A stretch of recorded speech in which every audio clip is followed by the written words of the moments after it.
வாரந்தோறும் 12 திருமுறைகளை முற்றோதல் செய்கின்ற நலத்தையும் அதனுடைய பொருள் நலங்களையும் பதிக வரலாற்று சிறப்புகளை எல்லாம் சிந்தித்துக் கொண்டிருக்கின்ற ஒரு பெரும் பாக்கியத்தினை பெற்றிருக்கின்றன. சென்ற வாரத்தின் தொடர்ச்சியாக இந்த 25வது திருஞான சம்பந்த பெருமானின் 2ஆம் திருமுறையில் 25வது திருப்பதிகம் திருப்புகழி பண் இந்தளத்தில் அருளி செய்யப்பட்டது. 25வது திருப்பதிகம் புகழியால் கடலோங்கும் என்று ஆரம்பிக்கக்கூடிய பதிகம்.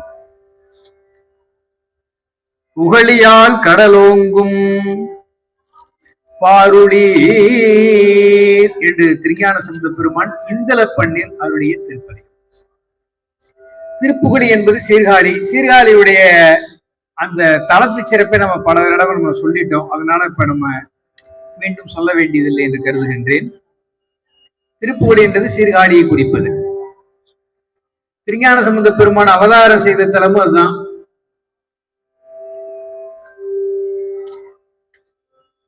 முதல் பாடலிலே திருஞான சம்பந்தர் இந்த பல இடங்கள்ல கருத்துக்கள் ஒன்றா சொன்னாலும் இதுல சிறப்பாக ஒரு விஷயத்தை நமக்கு சொல்கின்றார். திருத்தல யாத்திரை மேற்கொள்வது அவசியம். இந்த பதிகம் முழுவதும் அதை சொல்றார். தல யாத்திரை, திருத்தல யாத்திரை மேற்கொண்டு சிவத்தலை ஆட்கொண்டு சிவ தரிசனம் செய்வது சிறந்த பலனை நமக்கு கொடுக்கும் சொல்றாரு. ஏன்னா அப்படி செஞ்சவர் திருஞான சம்பந்தர். உன்னை ஒருத்தர் சொன்னாங்கன்னா அதுக்கு அதை நடந்து காட்டணும் இல்லையா? அந்தது இந்த 10 பாட்டிலேயே அந்த ஸ்தல சிறப்புகளை வலியுறுத்துகின்றார். ஒரு தலத்துக்கு திருத்தல யாத்திரை மேற்கொண்டு அந்த தலத்துக்கு சென்று இறைவனை எப்படி வழிபாடு செய்யணும் அப்படின்றதை நமக்கு சொல்றார். இது திருப்புகழியை மட்டும் எடுத்துக்க முடியாது, எல்லா சிவத்தலங்களுக்கும் இந்த கருத்து பொருந்தும். நம்ம திருமுருகன் மூண்டி திருத்தலத்துக்கும் இது பொருந்தும். முதல் பாட்டிலே சொல்ற திரிபுரங்கள் எரித்தவர் சிவபெருமான். ஆணவம், கண்மம், மாய் என்று சொல்லக்கூடிய உயிர்களை பிடித்திருக்கின்ற 3 நோய்களையும் நீக்கக்கூடிய வல்லமை கொண்டவர். அத்தகைய சிவபெருமான் மகிழ்ந்து வீட்டிருக்கின்ற தலம் சீர்காழி என்று சொல்லக்கூடிய திருப்புகழி. மொத்தம் அவர் 12 பேர் இருக்கு சீர்காழி, அதுல ஒரு பேர் திருப்புகழி. இந்த பதிகம் முழுவதும் திருப்புகழியை பத்தி தான் பேசுவார் சாமி. சாமி சொல்றார், திருப்புகழி அடைந்து அந்த திருத்தல யாத்திரை மேற்கொண்டு திருப்புகழி என்று சொல்லக்கூடிய சீர்காழி அடைந்து அங்க உள்ள திரிபுரம் எரித்த பெருமான் ஆகிய உமையொரு பாகனை அவருடைய பொன்னார் திருவடியை நீங்கள் வழிபடுங்கள். வழிபட்டா என்ன நடக்கும் அப்படின்னு சொல்றாரு. அல்லல் போகும். உலக வாழ்க்கை அல்லல் தான். தொல்லை எறும் பிறவி சூடும் தலை நீக்கி, தொல்லை இரும்பினுடைய சூடும் தலைகள் எல்லாம் நீக்கி அல்லல்கள் எல்லாம் நம்மளை விட்டு அகல வேண்டுமானால் சிவாலய தரிசனம் செய்ய வேண்டும். சென்று திருத்தல யாத்திரை இங்க புகழி சொல்றார். புகழி சென்றடைந்து பெருமானுடைய திருப்படியை நீங்கள் வணங்கினீங்கன்னா உங்களுடைய அல்லல்கள் போகும். அடுத்து வினைகள், அதாவது பொதுவா நாம ஒரு உலகத்துல எதை செஞ்சாலும் செயல்தான் நம்ம வினைன்னு சொல்லுவோம். எந்த வினை செஞ்சாலும் அது நல்லதாகவும் கெட்டதாகவும் திருப்பி நமக்கே திரும்பி வரும், கண்டிப்பா வரும். அப்ப அந்த வினை பெருக்கத்தினாலதான் நமக்கு பல பிறவிகள் வந்துகிட்டே இருக்குது. வினையின் அடிப்படையில தான் பல பிறவிகள் வருது. அப்ப வினைகள் பெருகாமல் இருக்க வேணும்னா அந்த வினைகளை முற்றிலும் ஒழியணும்னு சொன்னீங்கன்னா நீங்க சிவாலயம் சென்று சிவ தரிசனம் செய்யுங்கள். சிவாலயம் சென்று சிவ தரிசனம் செய்தா வினைகள் பெருகாமல் ஒழியும்னாரு.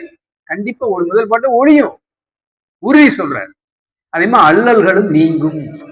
ஏனென்றால் அவன் திரிபுரம் எரித்த செல்வன் அல்லவா. அத்தகைய பெருமானுடைய திருவடியை நீங்கள் நினைத்து வணங்குங்கள், சென்று வணங்குங்கள் என்றார். அதிகமா கோயிலுக்கு போய் வணங்குங்கள், திருத்தல யாத்திரை சென்று வணங்குங்கள் என்று சொல்கின்றார். 2வது பாடலே பெருமான் பேசுகின்றார். நல்லன எல்லாம் தரும் அப்படின்னார் அபிராமி பட்டர். தனம் தரும், கல்வி தரும், ஒரு நாடும் தளர்வெறியா மனம் தரும், இப்படி எல்லாம் சொல்லிக்கிட்டே இருக்கிறாரு. இப்படி நல்லெண்ண சொன்னா உலகத்துல நல்லெண்ண நிறைய இருக்குது.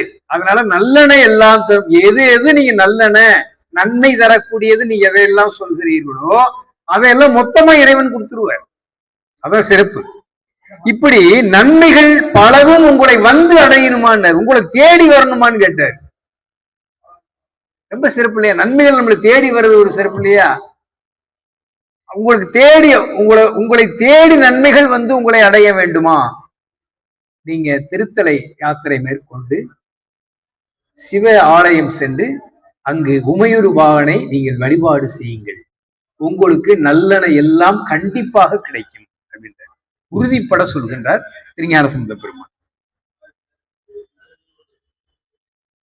மூன்றாவது பாடலே நம்ம உலகத்துல இன்பமும் துன்பமும் மாறி மாறி வருது.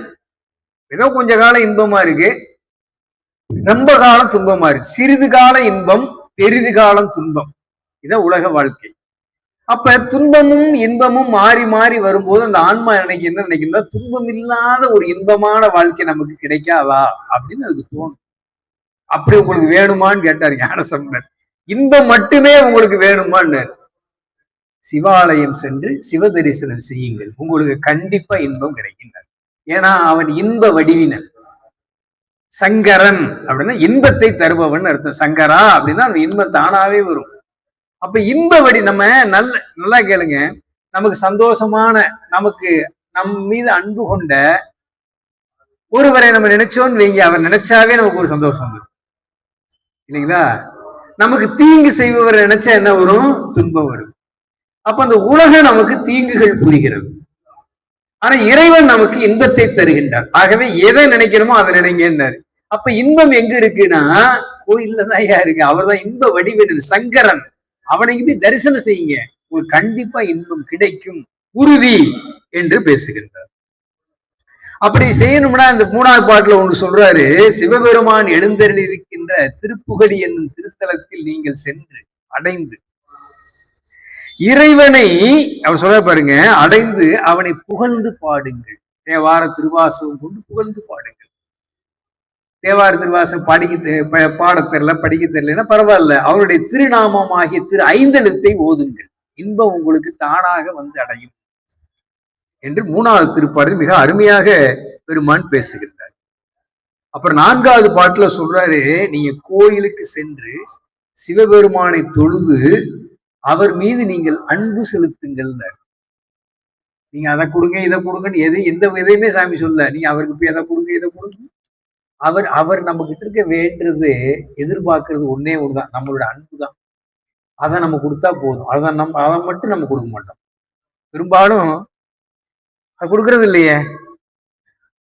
அன்பு எப்படி வரும்? நான் இந்த பாடலுடைய நிறைவில் அதை பற்றி செய்திகள்லாம் சொல்றேன்.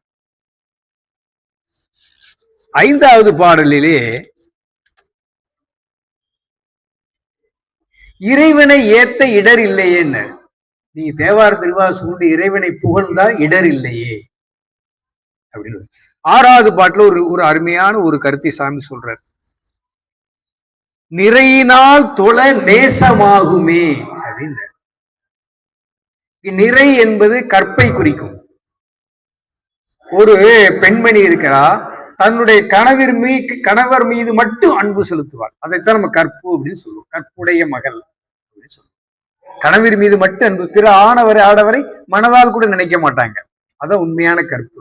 அதை போல இங்கு சிவபெருமானிடம் சொல்றார் கற்பு அப்படின்னா, அவரை தவிர வேற எதையும் வேண்டுவதில்லை, அவரை தவிர வேற எந்த தெய்வத்தை வழிபாடு செய்வதில்லை என்று ஒரு நிலை நிற்றல். ஒருவன் எனும் ஒருவன் காண்க, பரம்பொருள் ஒன்றுதானே. அதே மாதிரி இறைவன்கிட்ட அவரை தான் வேண்டணும். சாமி எனக்கு அருள் புரியன்னு வேண்டா போதும், எனக்கு அதை கொடுங்க இதை கொடுங்கன்னு வேண்டக்கூடாது. நம்ம எதை வேண்டுனாலும் அவர் கொடுத்துருவார். அதனால அவரை பின் விளைவுகள் அதை நாம தான் அதுக்கு பொறுப்பு. ஏன்னா நாம தானே கேட்டிருக்கோம்.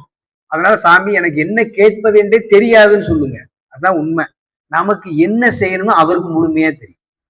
நமக்கு என்ன செய்யணும்னு அவருக்கு முழுமையாக தெரியும். இதனுடைய விரிவை பத்தி இதனுடைய நிறைவுல அடுத்து உங்களுக்கு நான் சொல்றேன். இந்த பதிகம் முற்றோதல் செய்ததுக்கு பின்னாடி இந்த அடுத்த 2வது பதிகத்துக்குடைய விரிவுகளை தான் உங்களுக்கு நான் எடுத்து சொல்றேன்.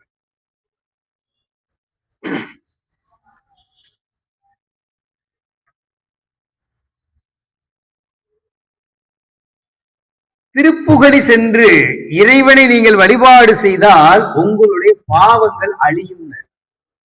இதோட எளிய வழி என்ன இருக்கும்? நீங்க சிவத்தல யாத்திரை மேற்கொண்டு சிவ தரிசனம் செய்த பாவங்கள் நீங்கும். நல்லா கேட்டுங்க, இதை செய்யுங்க அதை செய்யுங்கன்னு சொல்லல. நீங்க கோயிலுக்கு போய் சாமி வழிபாடு செஞ்சாவே போதும். அதுக்கு நீங்க பெருசா பொருள் விரயமும் வேற எதையுமே நீங்க செய்ய வேண்டியது இல்லை. நீங்க வந்து தரிசனம் பண்ணாவே போதும். நாங்க பெரியவங்க மிக அருமையான அந்த செய்தியை சொன்ன பெருமான் சொல்றாரு, நீங்க கோயிலுக்குள்ள போய், சில பேர் கோயில்ல போய் தான் இல்லாத வேலையெல்லாம் பேசுவாங்க. அங்க போய் நம்ம இருகரங் தூப்பி கை தொழுது வணங்கணும். கோயிலுக்குள்ள போயிட்டா வேற எந்த சிந்தனையும் இருக்கக்கூடாது. கோயிலுக்கு வெளியே தான் நமக்கு 1000 சிந்தனைகள் இருக்குது. கோயிலுக்குள்ள நம்ம ஒரு சிந்தனை இருந்தா போதுமே. அதான் நமக்கு அருமையா துவாரபாலர் 2 பக்கம், அவர் ஒரு பக்கம் ஒரு கையை சொல்லுவாரு. ஒரே சிந்தனையோடு உள்ள வாப்பாடுவார் ஒரு துவாரபாலர். இன்னொருத்தர் இப்படின்னுவாரு, அவர் ஒருவரை தவிர வேற எதுவும் இல்லைன்னுவாரு. 2 பேரும் நீங்க பாத்தீங்கன்னா சைகையிலே சொல்லுவாங்க. ஒரே சிந்தனையோட வா, உள்ள ஒருத்தர் இருக்கிறாரு, அவரை தவிர ஒண்ணுமே கிடையாது, வா உள்ள. எந்த வேறு அவரை தவிர எந்த சிந்தனையும் இருக்கக்கூடாது. அப்படி மட்டும் நீ இருந்து வழிபாடு செய்து அவருடைய பலனை நீங்க கைமேல் உடனே அனுபவிப்பீர்கள். இதைத்தான் நம்ம ஆச்சாரிய பெருமக்கள்லாம் எல்லா பாடல்களையும் நமக்கு அதை வலியுறுத்துறாங்க. அதனால கைதொழுதா என்னன்னா அனைத்து செல்வமும் வந்து சேருமா, சகல செல்வமும் வந்து சேரும், எல்லா நன்மையும் நமக்கு வந்து சேரும். நிறைவு திருக்கடைக்காப்பிலே சொல்றார் பெருமான், அருமையான இந்த திருப்பதிகத்தை ஓத வல்லவர்கள், வல்லவர்கள் அப்படின்னாரு. நம்ம இதெல்லாம் தமிழ்ல தான் இருக்கு, நம்ம பாடிடுவோம், அது வன்மை இல்லை. இது வல்லமைன்னு சொல்ல முடியுமா? இப்ப நம்ம கொஞ்ச நேரத்துல பாடத்தான் போறோம், அது வல்லமையா? இல்ல. திருஞான சம்பந்த பெருமான் இந்த திருப்பதிகத்துல என்ன சொல்லி இருக்கிறார் என்பதை நன்கு உணர்ந்து அதன்படி நிற்பது வல்லமை. அப்பதானே பலன் கிடைக்கும். ஆகவே இந்த திருப்பதிகத்தை பொருள் உணர்ந்து ஓதி அதன்படி இந்த உபதேச கருத்தின்படி நிற்பவர்கள் வல்லமை உடையவர்கள். அவர்களுக்கு இந்த நில உலகத்திலே வினையே இல்லைன்னார். அதான் இந்த நில உலகத்துல ஒரு வினையே கிடையாது, உறுதியா சொல்றார். ஆகவே நம்ம அருமையா அந்த திருப்பதிகத்தை நம்ம பாடனோட 2வது பதிகத்துல ஒரு ஒரு முக்கியமான செய்தியை நான் உங்களுக்கு சொல்கின்றேன். இப்போது நம்ம திருப்புகழியில் இந்தளப்பண்ணில் திருஞான சம்பந்த பெருமான் அருளி செய்த இந்த திருப்பதிகத்தை நாம் பொருள் உணர்ந்து, திருத்தல யாத்திரை மேற்கொண்டு பக்தியோடு பயபக்தியோடு இறைவனை நினைந்து போற்றி ஏத்தி நாம் அந்த வழிபாட்டை செய்தோமானால் நம்மளுடைய அல்லல் நீங்கும், வினை பெருகாமல் அது ஒளியும், பாவங்கள் ஒளியும், மொத்தமா எந்த வினையும் நம்மளை தாக்காது. கைதொழுதால் அவர்களுக்கு சகல செல்வமும் வரும்.